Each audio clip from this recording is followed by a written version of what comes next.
오늘 주신 하나님의 말씀은 누가복음 14장 25절부터 35절까지의 말씀입니다. 신약성경 119쪽입니다.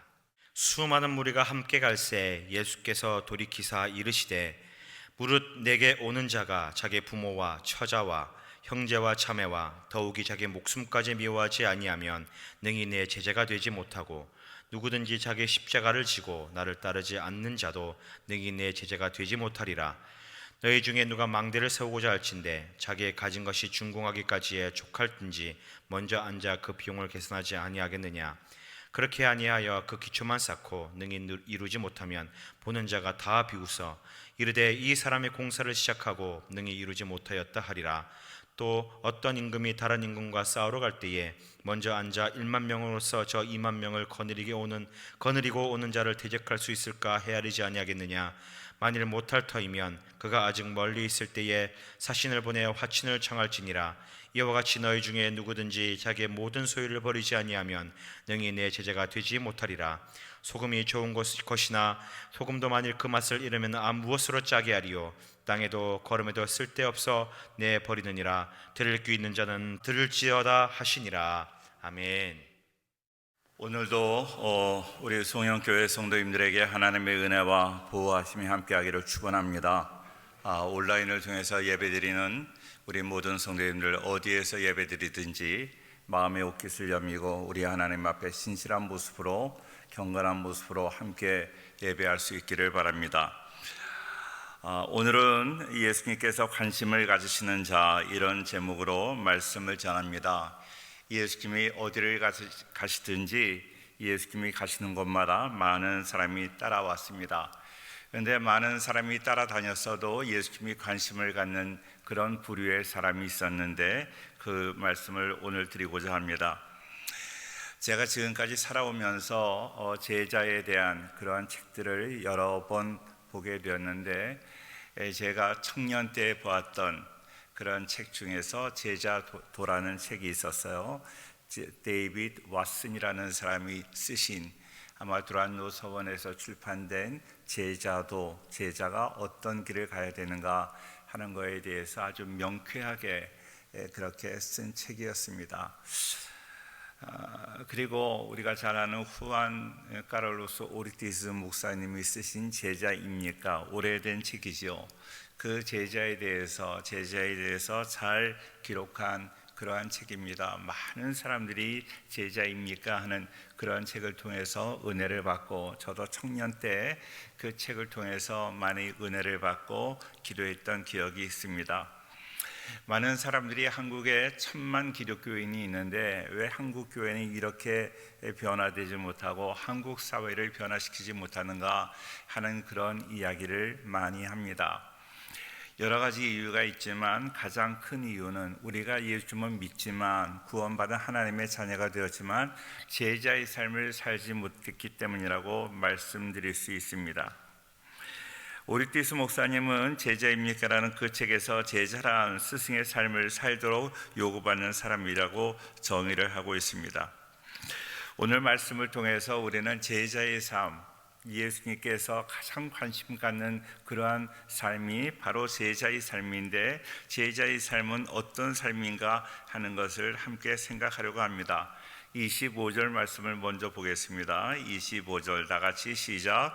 수많은 무리가 함께 갈새 예수께서 돌이키사 이르시되, 그렇게 말하고 있습니다. 예수님이 가시는 곳마다 많은 사람들이 따라다녔습니다. 그것을 성경에서는 무리라고 합니다. 팔복을 얘기할 때 팔복산이라고 하는 그 하틴산에 이르렀을 때도 많은 무리가 따라왔지만, 그러나 제자들 향해서 많은 무리가 있었고 제자가 있었다. 예수님의 관심은 제자였습니다. 무리가 아니었어요. 예수님은 그들에게 별로 관심이 없었습니다. 그들은 예수님도 그들에게 관심이 없었지만 그들의 관심은 예수님께 있지 않았습니다. NIV 성경에는 large crowd라고 그렇게 무리를 말하고 있는데 더 많은 큰 군중이라는 뜻입니다. 군중은 일반적으로 정서적이고 비합리적인 동기에 의해서 움직이기 쉬운 그런 밀집된 집단을 말합니다. 비합리적인 동기에 의해서 움직인다 하는 거예요. 참 그 정의가 너무나 명쾌하다고 생각이 돼요. 합리적이지 못한 비합리적인 그러한 동기에 의해서 움직이기 쉬운 그런 사람들의 집단이라는 거예요. 우리가 흔히 민주주의는 다수결 원칙이라고 이야기를 해요. 그런데 다수결이 좋은 점도 너무나 많이 있지만 많은 사람이 이렇게 의견을 낸다고 해서 동의한다고 해서 그 의견이 다 올바른 의견이라고 말할 수 없습니다. 예수님께서 십자가에 이렇게 돌아가시기 전에 재판을 받으실 때도 많은 사람이 예수님을 죄인이라고, 예수님을 죽이라고 그렇게 이야기를 했어요. 많은 사람이 이야기를 했습니다. 다수결이었습니다. 그런데 그 다수결이 민주주의고 그게 정당한 판결이라고 말할 수 있습니까? 절대로 그러지 않습니다. 다수결, 민주주의의 횡포, 민주주의의 잘못된 것이 얼마나 많은지 모릅니다. 누가복음 19장 37절 38절에 이제 그 무리에 대한 말씀을 제가 좀 드리기 위해서 다른 본문을 좀 가져왔는데요. 이미 감람산 내리막길에 가까이 오심에 제자의 온 무리가 자기들이 본 바 모든 능한 일로 인하여 기뻐하며 큰 소리로 하나님을 찬양하여 38절 같이 읽을게요. 이르되 찬송하리로다 주의 이름으로 오시는 왕이여 하늘에는 평화여 가장 높은 곳에는 영광이로다 하니, 그렇게 말하고 있습니다. 예수님께서 탄생하실 때 그들이 찬양하던 모습과 비슷한 그런 내용으로 찬양하고 있습니다. 불과 며칠 전까지만 해도 그토록 예수님을 찬양하고 받들었던 그런 그 예루살렘 거민들, 그들의 찬양의 내용이 바로 이 내용입니다. 그런데 그들이 예수님을 이제는 그 저주를 퍼부으면서 십자가에 못 박으라고 소리 지르고 있습니다. 심지어 살인마인 바라바를 놓아주더라도 예수는 반드시 십자가에 못 박으라고 미친 듯이 반복해서 소리를 지릅니다. 사람이 저렇게 어떻게 악해질 수 있을까? 우리들도 많이 그런 모습을 보아요. 우리를 평소 때 믿고 정말로 좋은 사람인 것 같지만 어떨 때는 왜 저 사람이 저렇게 달라졌을까? 그렇게 느낄 때 있지 않습니까?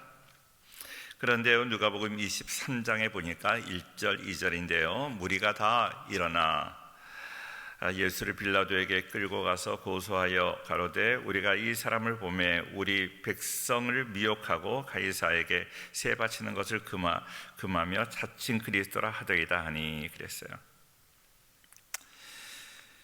자, 23장 4절을 볼까요? 4절. 빌라도가 대제사장들과 무리에게 이르되 내가 보니 이 사람에게 죄가 없도다 하니, 5절 같이 한번 읽을게요. 시작. 무리가 더욱 강하게 말하되 그가 온 유대에서 가르치고 갈릴리에서부터 시작하여 여기까지 와서 백성을 소동하게 하나이다, 그랬습니다. 그동안 예수님으로부터 많이 은혜를 받았던 사람들, 병을 고쳐주시고 오병이어로 먹여주시고 죽은 자도 살려주시는 섬김을 받고 지냈던 사람들이 오늘 예수님더러 차칭 왕이라고 하고 차칭 그리스도라고 한다고 비아냥거립니다. 갈릴리 시절부터 은혜의 말씀으로 가르치고 섬겨주신 예수님의 삶을 전면으로 부정합니다. 사람들이 그렇게 포악해질 수 없는 거예요. 빌라도 앞에 무리들을 이끌고 대제사장들, 소위 지도자들, 바로 이들이 무리를 선동해서 예수님을 대적하게 한 것이죠. 대제사장들은 메시아를 가장 먼저 알아보고 백성들의 마음을 준비시켜 예수님을 왕으로 모셔드리도록 이끌어 주어야 되는 지도자들입니다. 그런데 이 지도자들은 예수님의 왕되심을 극도로 싫어하고 오히려 무리를 선동하고 부추겨서 결국 하나님의 아들을 십자가에 못 박는 일에 동참하도록 만드는 그러한 사람이 되었습니다. 자, 그 지도자도 잘못했지만 아무것도 모르고 그냥 선동을 받아서 예수님 앞에 함부로 악을 행했던 그런 사람들, 그 사람들이 바로 무리들이라는 거예요. 아무리 많은 사람들이 와도 예수님의 관심은 무리에게 있지 않았습니다. 우리 교회에서도 추천했던 도서 중에 팬인가 제자인가 하는 그런 책이 있는데 카일 아이들먼이라는 목사님이 쓰신 책입니다. 여기서 말하는, 그 책에서 말하는 팬이 바로 무리입니다. 팬은 어떤가요? 인기를 따라가죠. 인기를 따라갑니다. 자기 마음에 따라 바뀌는 사람입니다. 영원하지 않지요. 제가 학생 때 좋아하던 가수들이 있어요. 그 가수들 지금은 좋아하지 않습니다. 내가 오히려 그들을 좋아하기보다는 그들의 영혼을 위해서 기도하고 있어요. 영원하지 않습니다. 우리는 예수님을 좋아하는 그런 팬으로 살아가셔서는 안 돼요. 예수님의 그 어떤 인기에 영합하려는 그런 어떤 무리로 살아가셔서는 안 됩니다. 많은 무리들이 따라다녔지만 예수님의 관심은 거기에 있지 않았다. 예수님의 관심도 없는 그 무리에 속하지 않기를 바랍니다. 둘째로 26절 같이 한번 볼게요. 26절 시작. 무릇 내게 오는 자가 자기 부모와 처자와 형제와 자매와 더욱이 자기 목숨까지 미워하지 아니하면 능히. 그렇습니다. 오늘 말씀에 내게 오는 자가 자기 부모와 처자와 형제와 자매와 더욱 자기 목숨까지 미워해야 된다고 말을 합니다. 자, 우리가 조금 이해하기 어려운데요. 예수님을 믿는 사람, 예수님께 따라가는데 왜 부모를 미워해야 됩니까? 왜 처자를 미워해야 됩니까? 예수님께 기도하면서 우리가 결혼도 했는데, 결혼해서 자녀도 낳았는데 왜 아내를 미워해야 되고 자녀를 미워해야 되냐 하는 것입니다. 조금 우리가 정확히 알아야 될 필요가 있는데요. 잠언 13장 24절 말씀에 보니까 이런 말씀이 있어요. 매를 아끼는 자는 그의 자식을 미워함이라 자식을 사랑하는 자는 근실이 징계하느니라. 우리가 자식을 사랑하는 자식에게 매를 대잖아요. 그런데 성경에서는 매를 아끼는 자는 그 자식을 미워한다고 이야기를 합니다. 자, 우리가 그 부모님들이 자식을 미워하는 부모님이 어디 계실까요? 이거는 히브리적 관점에서 우리가 보아야 되는데, 히브리어에서는 사랑과 미움의 의미는 덜 사랑하는 것입니다. 그러니까 내가 정말로 사랑하는 자에게는 그 매를 대는데, 매를 대지 않는다면 매를 대지 않는 자녀를 내가 미워하는 것이 아니라 덜 사랑하는 것입니다. 히브리어에서는 그렇게 나와 있는데, 덜 사랑한다는 말을 성경에서는 미워한다고 번역을 하였습니다. 영어 성경도 다 미워한다고 hate로 번역을 하고 있습니다. 그러니까 이것은 우리가 그냥 보통 우리가 이해하는 대로 미워하는 것, hate로 여겨서는 안 되고 덜 사랑하는 것, 비교를 해서 하나님보다 다른 자녀보다 덜 사랑하고 또 하나님을 미워한다 그렇게 이야기할 때 다른 어떤 대상보다 하나님을 덜 사랑한다 하는 그런 의미입니다. 말라기 1장 2절에도 그런 말씀이 나오는데요. 여호와께서 이르시되 내가 너희를 사랑하였노라 하나 너희는 이르기를 주께서 어떻게 우리를 사랑하셨나이까 하는도다. 나 여호와가 말하노라. 에서는 야곱의 형이 아니냐. 그러나 내가 야곱을 사랑하였고 3절 다 같이 시작. 에서는 미워하였으며 그의 산들을 황폐하게 하였고 그의 산업을 광야의 이리들에게 삼켰느니라. 하나님께서 에서라고 미워하셨겠나요?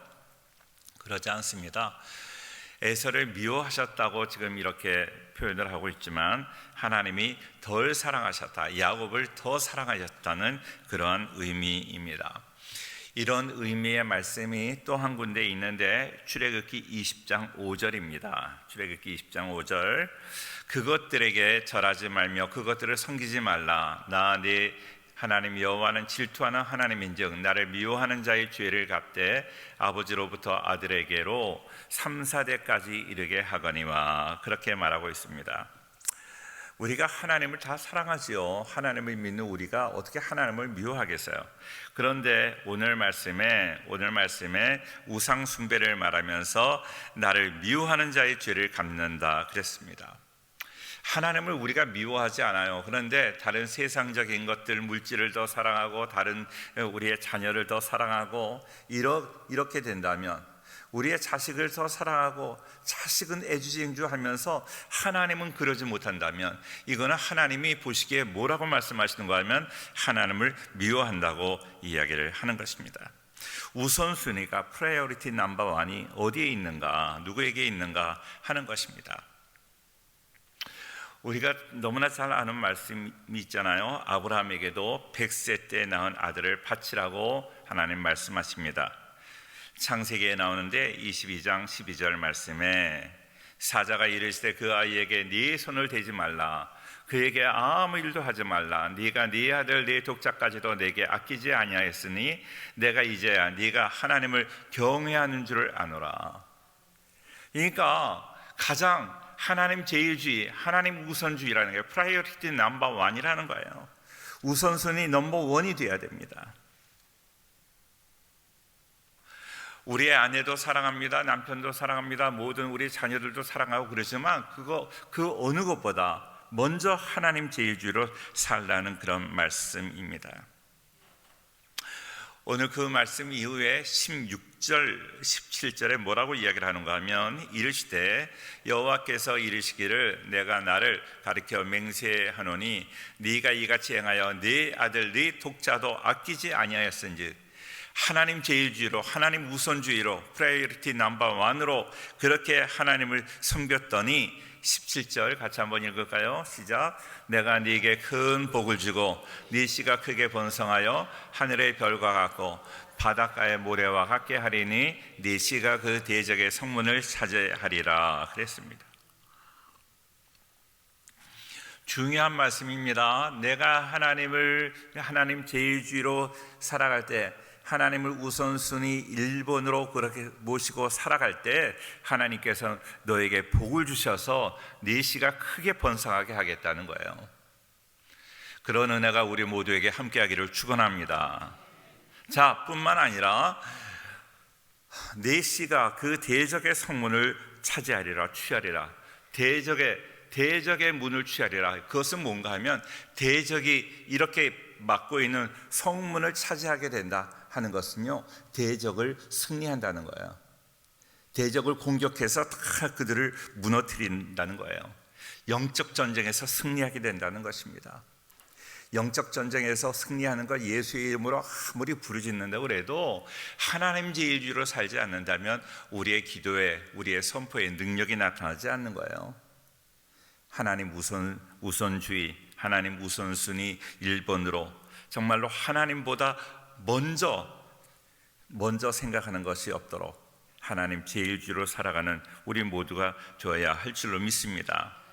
요한복음 21장 15절 말씀에도 그들이 조반 먹은 후에 예수께서 시몬 베드로에게 이르시되 요한의 아들 시몬아, 네가 이 사람들보다 나를 더 사랑하느냐 하시니, 이래도 주님 그러하나이다. 내가 주님을 사랑하는 줄 주님께서 아시나이다. 이르시되 내 어린 양을 먹이라. 그렇게 말씀하십니다.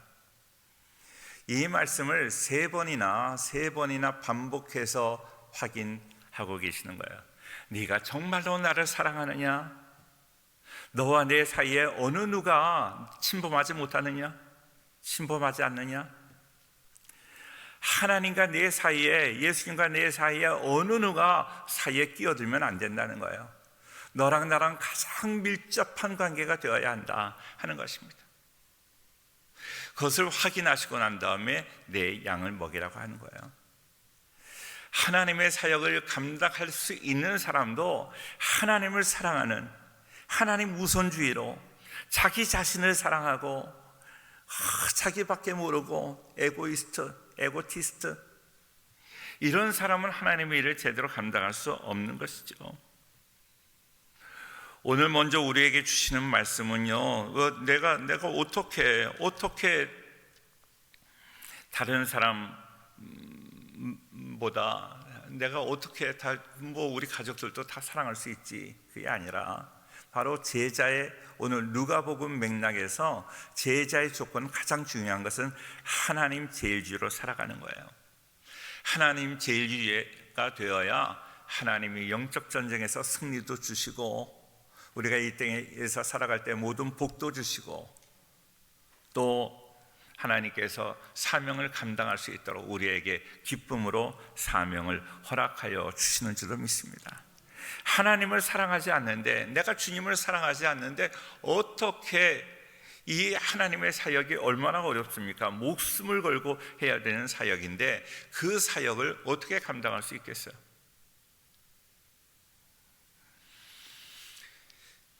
마지막으로 27절 말씀 보면요, 시작. 누구든지 자기 십자가를 지고 나를 따르지 않는 자도 능히 내 제자가 되지 못하리라 그랬습니다. 예수님께서 또 하나 우리에게 요구하시는 것은 십자가를 지라는 거예요. 근데 예수님께서 그 십자가를 어디서 구해오라고 말씀하시지 않습니다. 새로 만들라고 하시지 않습니다. 자기 십자가를 지라고 말씀하시는 거예요. 예수님의 지신 십자가도 아닙니다. 예수님이 지신 십자가가 아닙니다. 제가 이런 말씀드리기는 좀 불편하지만 다른 어느 교단에서는 그렇게 찬양을 하죠. 부름받아 나선 이 몸, 멸시천대 십자가는 예수님이 지셨으니, 그렇게 가사를 바꾸어 부릅니다. 그러나 이건 성경적인 아닙니다.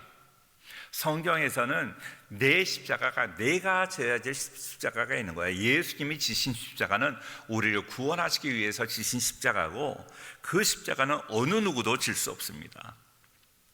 예수님이 지셨기 때문에 나는 십자가를 지지 않는다, 그것도 잘못된 것입니다. 오늘 예수님께서 분명히 말씀하세요. 자기 십자가를 지라. 각자에게 이미 주어진 십자가가 있다는 것입니다. 자기 십자가는 내가 발견하는 것입니다. 발견하지 못할 때는 그거 모르고 살아가는 거예요. 자기 십자가를 발견하는 것이지 만들어내거나 어디서 구해오는 것이 아닙니다. 그리고 십자가는 우리가 선택하는 것, 내가 십자가를 지겠습니다, 지지 않겠습니다 하는 선택이 아닙니다. 자기 십자가는 하나님으로부터 오는 사명의 사명. 그런데 우리는 그것을 무시할 수도 있고, 거부할 수도 있고, 부인할 수도 있습니다. 미워할 수도 있습니다. 그런데 우리에게 그걸 짊어지고 예수님을 따르라고 말씀하십니다. 그러니까 예수님을 따르는 길은 내가 져야 될 십자가. 우리 권사님들, 우리 집사님들, 정말로 사명을 감당하기 위해서 져야 될 십자가 정말로 얼마나 많아요. 힘들잖아요.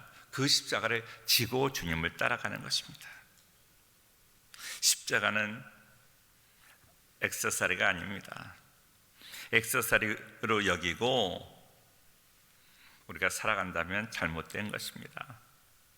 이를 통해서 십자가를 지고 정말로 고통과 눈물과 피가 없이는 질 수 없는 그 십자가를 지고 나아갈 때 하나님께서 또 다른 은혜와 우리에게 놀라운 은총을 허락하여 주십니다. 자기에게 부여된 고요의 십자가가 있다는 것을 우리는 알아야 돼요. 어떨 때는 그런 이야기를 하는 분들이 계세요. 목사님, 왜 하나님께서는 나만 가지고 그래요? 나만 가지고. 다른 사람은 뭐 기도 안 해도, 다른 사람은 기도 안 하고 헌금도 안 하고 별로 충성 안 해도 잘 사는 것 같은데 나는 헌금도 드리고 봉사도 하고 충성도 하고 그러는데 왜 나만 이렇게 힘들게 하시는가? 다른 사람하고 십자가는 비교하는 게 아닙니다. 나에게 주신 사명이 있는 거예요. 나만 가지고 그러는 것 아닙니다. 내가 다른 사람 사정을 다 압니까? 다른 사람도 똑같이 다른 사람도 다 기도할 때 나만 가지고 그런다고 그래요. 나에게 주어진 십자가가 있다는 것을 기억하시고 정말로 어렵고 힘들지만 주님 붙잡고 믿음으로 나아가야 될 줄로 믿습니다. 할렐루야. 다른 사람의 십자가와 내 십자가를 비교하거나 자랑해서도 안 됩니다. 태어날 때부터 피할 수 없는 내가 감당해야 될 십자가가 누구에게나 있다면 그것을 발견하는 것이 바로 얼마나 중요한지 모릅니다. 나에게 주어진 사명, 나에게 주어진 어떤 일감을 말합니다. 그 십자가를 날마다 지고 나아갈 때 생명의 면류관이 우리를 위해서 예비되어 있는 줄로 믿습니다. 한 가지 더 말씀드려야 되겠네요.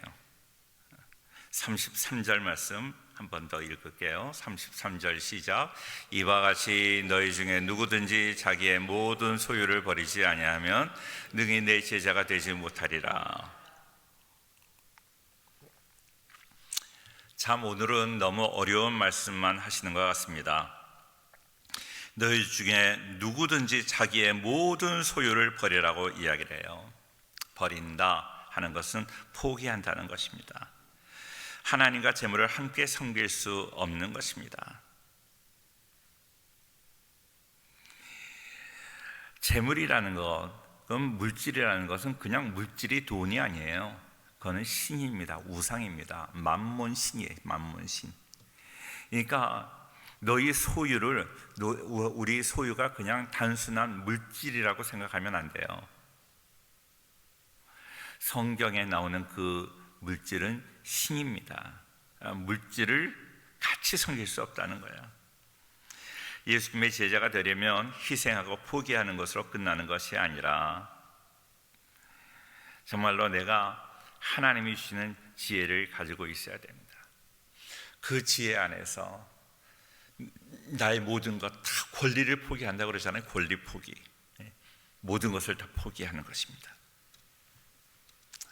후안 카를로스 오르티스 목사님의 제자입니까에 나오는 아주 유명한 이야기 많이 들으셨으리라고 생각이 되는데, 예수님은 값비싼 진주이고 우리는 행복과 안전과 명예와 영생을 찾는 상인들입니다. 따라서 예수님을 찾으면 모든 것을 대가로 치러야 되는데, 어느 날 진주 장사가 있어요. 이 진주를 사고 싶습니다 그랬더니, 그러면서 이 가격이 얼마냐고 물었어요. 이 진주 말입니까? 이것은 얼마나 비싼지 모릅니다. 상인이 대답을 합니다. 얼마나 비싼데요? 굉장히 비쌉니다. 제가 이 진주를 살 수 있다고 생각하십니까? 물론입니다. 누구나 다 살 수 있지만 그러나 굉장히 비쌉니다. 도대체 얼마입니까? 당신이 소유하고 있는 것을 모두 다 내야 합니다 하고 상인이 대답을 합니다. 오랜 생각 끝에 마음을 정하고, 좋습니다, 내가 사겠습니다.